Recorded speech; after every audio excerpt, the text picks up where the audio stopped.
Hello guys, welcome back to my channel. सबसे पहले मेरी तरफ से आप सबको राधे राधे। आज मैं अपने चैनल पर कृष्ण जी का सोहर गीत लेकर आई हूँ भोजपुरी में। आप लोग लास्ट तक देखिएगा, बहुत ही पुराना और बहुत ही अच्छा लगता है, बहुत ही प्यारा है। आप लोग लास्ट तक देखिएगा और अच्छा लगेगा तो लाइक शेयर सब्सक्राइब जरूर कर दीजिएगा। और अगर नए होंगे तो बेल आइकन को प्रेस कर दीजिएगा ताकि मेरे नए नए वीडियो का नोटिफिकेशन आप लोग के पास तुरंत चला जाए। देवकी सुतेली जेला खनमा नगीन एक देखली नगीन एक देखली होए नागिन डांसली तू मारो अंगूरिया त सब दुखवा हर ले तू सब दुखवा हर ले तू ए नागिन डांसली तू हमारू अंगूरिया त सब दुखवा हर ले तू सब दुखवा हर ले तू। किया तोरो सास ससुर दुख किया नहीं हर दूर हो ए देवकी किया तोहरो पिया पर दे ऐसी कमन दुख रोवेलु कमन दुखे रोवेलु। नहीं हमरो सास ससुर दुख नाही नहीं हर दूर हो ए नागिन नाही हमरो पिया पर दे ऐसी लालन दुख रोइलहो ए नागिन नाही हमरो पिया पर दे ऐसा लालन दुख रोइलहो।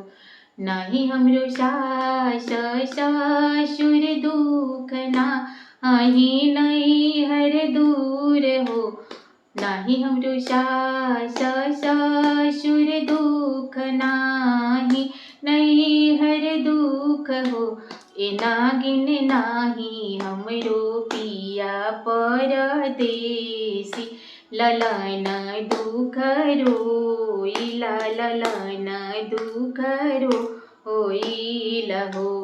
सात ललना विधिना दिहले त सातो कंस मारी दिहले सातो कंस मारी दिहले होए नागिन आठवा के आगम बुझा आता बहुत डर लागिला बहुत डर लागिलहु। सात ललना विधना दिहले त सातो कंस मारी दिहले सातो कंस मारी दिहले हो ए नागिन आठवा के अगम बुझा आता बहुत डर लागिला बहुत डर लागिलहो। चुप हो कहे देवकी चुप हो खजानी तू बिलखत जानी तू रोवान हो ए देवकी तू हरे कुखिया कृष्णा जी जाना मिहे त सब दुखवा दूर हुई है।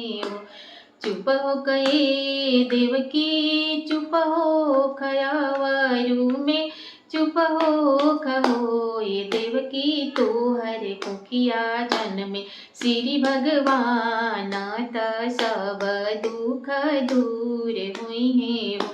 ये देवकी तो हर कुखिया जन्मे श्री भगवान त सब दुख दूर हुई है वो।